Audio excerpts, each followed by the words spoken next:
नमस्कार दोस्तों। आशा करता हूँ आप सभी खुश होंगे।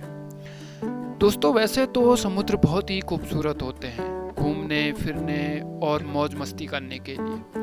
परंतु तब क्या हो जब एक प्रेग्नेंट महिला इस दुनिया में अकेले कहीं अनजान जगह, जहाँ जमीन का नामो निशान ना हो, आबादी से कई सैकड़ों किलोमीटर दूर एक लोहे के कंटेनर में फंस जाए। यह बात बेहद डरावनी लगती है, लेकिन आज की कहानी एक ऐसी ही महिला के बारे में है। यह कहानी आपको रोमांचित और इमोशनल करने के साथ साथ इंस्पायर भी कर जाएगी। तो चलिए शुरू करते हैं आज की कहानी, जिसका नाम है नोवेयर। दोस्तों, कहानी की शुरुआत में हमें पता चलता है कि दुनिया में खाने और संसाधनों की कमी हो गई है, जिसकी वजह से दुनिया के कई देशों ने बच्चे पैदा करने में रोक लगा दी है और महिलाओं को जान से मारने की कोशिश की जा रही है। शुरुआती सीन में हमें ऐसा ही एक परिवार दिखाया जाता है जो ऐसे ही एक देश से छुपकर दूसरे देश भागने की कोशिश कर रहा है।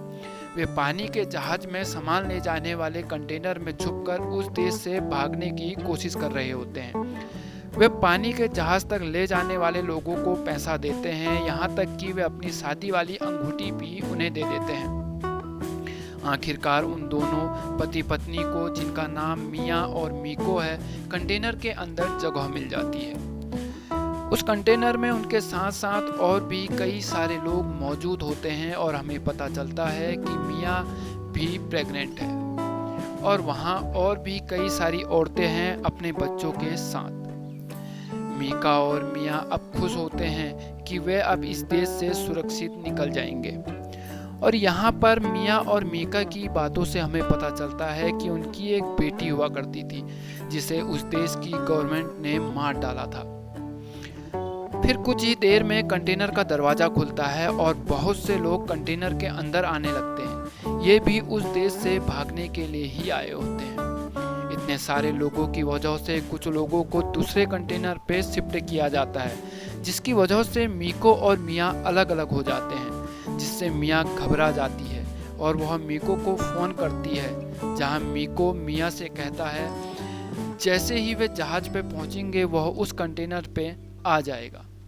अब गाड़ियां उन कंटेनर से भरे लोगों को लेकर जहाज तक पहुंचाने के लिए निकल पड़ती है। रास्ते पे हमें दिखाया जाता है कि वहाँ की गवर्नमेंट कैसे महिलाओं और बच्चों को सता रही है और उन्हें जेलों में बंद कर रही है। अगले सीन में हमें दिखाया जाता है कि एक जगह पे कंटेनर्स की तलाशी ली जा रही होती है।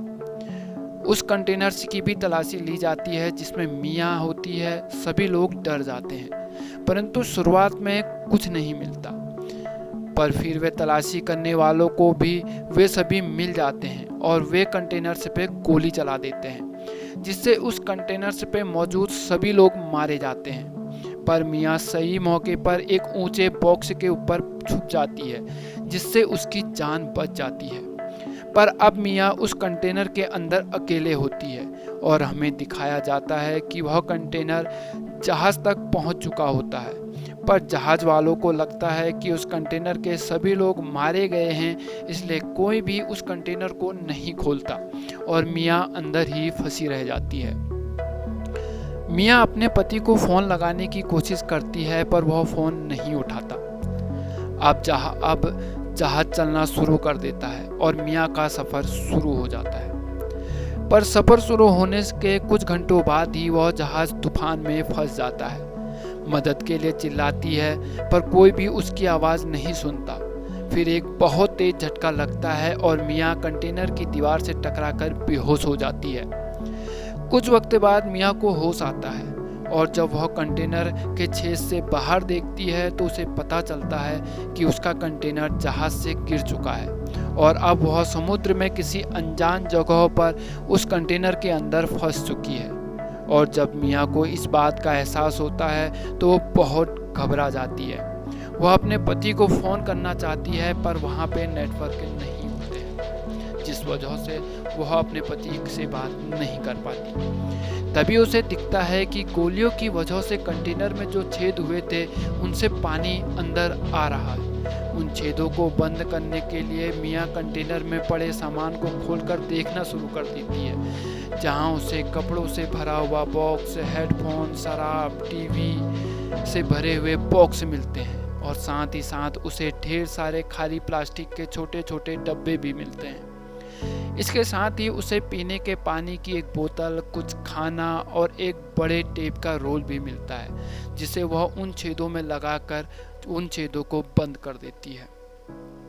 तभी मिया को छेद से वही कंटेनर दिखता है जिसमें उसने मीको को चढ़ते देखा था, पर वह कंटेनर डूब जाता है और मिया को लगता है कि मीको मारा गया। इस बात से वह बहुत टूट जाती है और अपनी जान लेने की कोशिश करती है, लेकिन वह अपने पेट पे पल रहे बच्चे की वजह से खुद को रोक लेती है। मिया को लगता है कि वह भी धीरे धीरे इस कंटेनर के अंदर मारी जाएगी, परंतु वह अपने बच्चों के लिए जीना चाहती है, इसलिए वह फैसला करती है कि वह जब तक हो सकता है तब तक जिंदा रहने की कोशिश करेगी। इसलिए वह कंटेनर पर पड़े सामान से ही खुद को जिंदा रखने की कोशिश करती है। वह प्लास्टिक के डब्बों से रबर निकाल के छेदों को बंद करती है, टीवी के डब्बों पे मिलने वाली पाइप से कंटेनर से भरे पानी को बाहर निकालती है और टेप से पानी का लेवल भी जांचती रहती है और ज़रूरी सामान इकट्ठा करके अपने पास रख लेती है।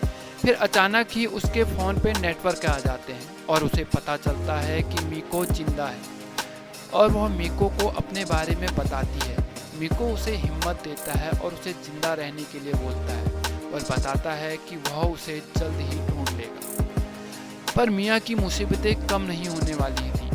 उसके पेट में अचानक ही दर्द शुरू होने लगता है और वह अपने बच्चे को जन्म देने वाली होती है। मिया बहुत ज़्यादा दर्द सहन करती है, वह अकेली है और वह सभी तकलीफ़ों को सहन करते हुए बड़ी हिम्मत दिखाते हुए एक बच्ची को जन्म देती है।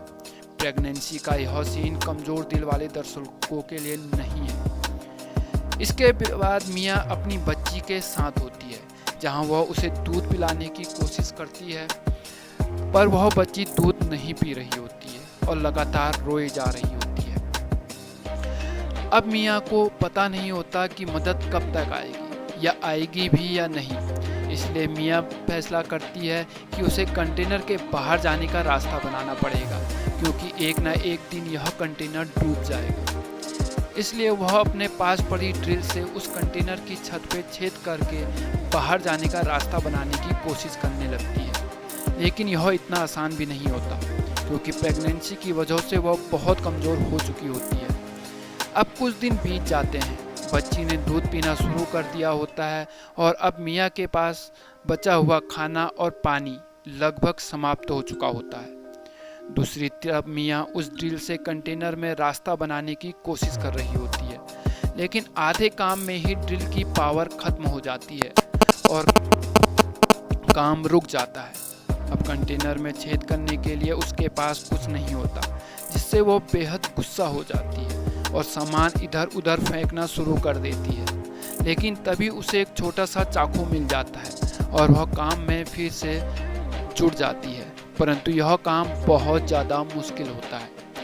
अब मिया का पीने का पानी और खाना खत्म हो चुका होता है और ऐसा लगता है कि मिया भूख और प्यास से उसी कंटेनर के अंदर मारी जाएगी। अब मिया को भूख और प्यास की वजह से हेलुसिनेशन होने लगते हैं, यानी कि उसे अजीब अजीब सी चीज़ें दिखाई देने लगती हैं। उसे अपनी मरी हुई बेटी और अपना पति दिखाई देने लगते हैं। उसका दिमाग उसे अजीबोगरीब सी बातें दिखाने लगता है। अब लगने लगता है कि मिया हार मान जाएगी, लेकिन जिनका कोई नहीं होता उनका ऊपर वाला होता है। फिर दिखाया जाता है कि बाहर तेज बारिश हो रही होती है, जिसकी वजह से कंटेनर के ऊपर करे छेदों से बारिश का पानी अंदर आ रहा होता है। मिया के लिए यह एक नया जीवनदान होता है। वो खाली पड़े प्लास्टिक के डब्बों में वह उस पानी को जमा कर लेती है। फिर मिया को एक नया आइडिया आता है। वह एक मजबूत रस्सी को छेदों के अंदर डालती है और पूरी ताकत से उस हिस्से को खींचती है, जिससे कंटेनर का वह हिस्सा निकल जाता है और बाहर जाने का रास्ता बन जाता है।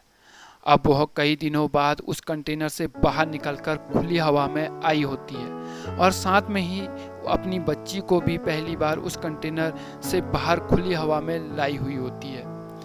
अब जब मियाँ कंटेनर के बाहर होती है तो वह अपने खाने का इंतजाम के लिए समुद्र से मछलियाँ पकड़ने की कोशिश करती है, पर मछलियाँ मारना बहुत मुश्किल होता है। वह बहुत कोशिश करती है पर एक भी मछली नहीं मार पाती। इससे वह निराश हो जाती है क्योंकि उसके पास खाने के लिए कुछ नहीं होता। तभी उसे आसमान में उड़ता हुआ हवाई जहाज दिखाई देता है। वह जल्दी से कांच का टुकड़े लेकर आती है ताकि वह उसे चमकाकर हवाई जहाज का ध्यान अपनी तरफ खींच सके, लेकिन इस जल्दीबाजी में मियाँ का पैर लोहे के टुकड़े में फंस जाता है और उसके पैर पे एक बड़ा सा घाव हो जाता है और उसमें से बहुत खून आने लगता है। मियाँ समझ जाती है कि उसे इस घाव में टाँके लगाने पड़ेंगे, पर उसमें उसे बहुत दर्द होगा, पर वह हिम्मत से काम लेती है और शराब को अपने घाव में डालकर खुद ही टाँके लगा लेती है। अब मियाँ बहुत भूखी होती है। तभी उसको मछली पकड़ने का एक आइडिया आता है। वह कंटेनर में पड़े तार वाले हेडफोन को जोड़कर एक मछली पकड़ने का जाल तैयार कर लेती है और फिर वह उस जाल की मदद से मछली पकड़ने का प्रयास करती है और सफल भी रहती है। अब उसके खाने का भी इंतजाम हो जाता है, परंतु अब उसे उस समुद्र में 9 दिन बीत चुके होते हैं और उसे इस समुद्र से बाहर निकलने का कोई उपाय नहीं मिलता और ना ही कोई मदद आती है। अब वह सिर्फ इस उम्मीद में होती है कि यह कंटेनर किसी तट पे पहुंच जाए या कोई जहाज इसे देख ले, तभी वह बच सकती है। वह कई मदद की चिट्ठियां लिखकर डब्बों में बंद करके समुद्र में भी फेंकती है, पर कोई मदद नहीं आती और फिर 12 दिन बीत जाते हैं। फिर एक दिन मियाँ को पता चलता है कि कंटेनर भी धीरे धीरे डूबता जा रहा है और कभी ना कभी उनका एकमात्र सहारा ये कंटेनर भी डूब जाएगा और फिर उनका इस समुद्र में जिंदा रहना नामुमकिन हो जाएगा। मियाँ इसी चिंता में होती है कि तभी उसका फ़ोन बजता है। ये उसके पति का फ़ोन होता है। वह मियाँ को बताता है कि वह उन्हें बचाने के लिए नहीं आ पाएगा क्योंकि वह पकड़ा गया है और उसके पैर पे गोली लग चुकी है। और हमें यहाँ पता चलता है कि मीका मरने वाला होता है और उसने आखिरी बार मियाँ से बात करने के लिए फ़ोन किया होता है, जहाँ मीका को पता चलता है कि वह बाप बन चुका है। इस मूवी का यह एक बहुत ही इमोशनल मोमेंट होता है। मीका मरने से पहले मियाँ से एक वादा लेता है कि मियाँ खुद को और उसकी बच्ची को सुरक्षित रखेगी और इसके बाद मीका का फ़ोन कट जाता है। मियाँ के लिए यह बहुत ही कठिन समय होता है, पर वह अपने पति से किए वादा निभाने के लिए तैयार होती है। अब हमें दिखाया जाता है कि अब तक 26 दिन बीत चुके हैं और वह कंटेनर भी लगभग डूबने के कगार पे होता है, पर मियाँ ने तैयारी कर ली होती है। उसने खाली पड़े प्लास्टिक के डब्बों से एक छोटी सी नाव बना ली होती है जिसके सहारे से वह और उसकी बच्ची समुद्र में डूबे ना। तभी उससे कंटेनर में एक पक्षी दिखाई देता है और मियाँ को पता लग जाता है कि वह तट के काफ़ी करीब हैं। इससे उसे बहुत हिम्मत मिलती है। फिर कुछ दिन और बीतते हैं और अब वह समय भी आ जाता है जब कंटेनर डूबने लगता है। मियाँ उस कंटेनर से निकलने की कोशिश करती है, परंतु उसका पैर रस्सी में फंस जाता है और ऐसा लगता है कि मियाँ डूब जाएगी, परंतु मियाँ सही समय पर रस्सी काटकर कंटेनर से बाहर निकल आती है। अब मियाँ और उसकी बच्ची, जिसका नाम उसने नोवा रखा होता है, वे समुद्र में एक बहुत छोटी सी नाव के सहारे जिंदा होते हैं और अगर जल्द ही उन्हें मदद नहीं मिली तो वे मारे जाएंगे। पर मदद का कोई नामो निशान नहीं होता। फिर नोवा एक उपाय सोचती है। वह खाने के लिए पकड़ी हुई मछलियों के टुकड़े पानी में डालना शुरू करती है ताकि समुद्री पक्षी उसके आसपास जमा हो जाएं और उसकी मदद से वह किसी नाव या जहाज का ध्यान अपनी तरफ खींच सके। और उसका यह उपाय काम भी कर जाता है। वहीं दूर खड़ी एक नाव के कुछ लोग उन पक्षियों को देखकर उनकी तरफ आ जाते हैं और उन्हें वहां नोवा और मियाँ मिल जाती है और वे नाव वाले लोग उन्हें नाव में खींचकर उनकी जान बचा लेते हैं। आखिरकार मियाँ की हिम्मत और साहस काम आ जाता है और वे अब सुरक्षित होते हैं और इसी के साथ इस मूवी का द एंड हो जाता है। दोस्तों, यह कहानी हमें सिखाती है कि अगर आपको खुद पे भरोसा हो और उस भरोसे को अगर आप खुद की हिम्मत से जोड़ दें तो आप ज़िंदगी के इस विशाल समुद्र में आने वाली सभी मुसीबतों को हराकर जीत हासिल कर सकते हैं। आशा करता हूँ आपको यह एक्सप्लेनेशन पसंद आया होगा। चैनल को लाइक सब्सक्राइब करके अपना सपोर्ट जरूर दीजिएगा। मिलता हूँ आपसे अगली वीडियो में, तब तक के लिए खुश रहिए, मुस्कुराते रहिए। नमस्कार।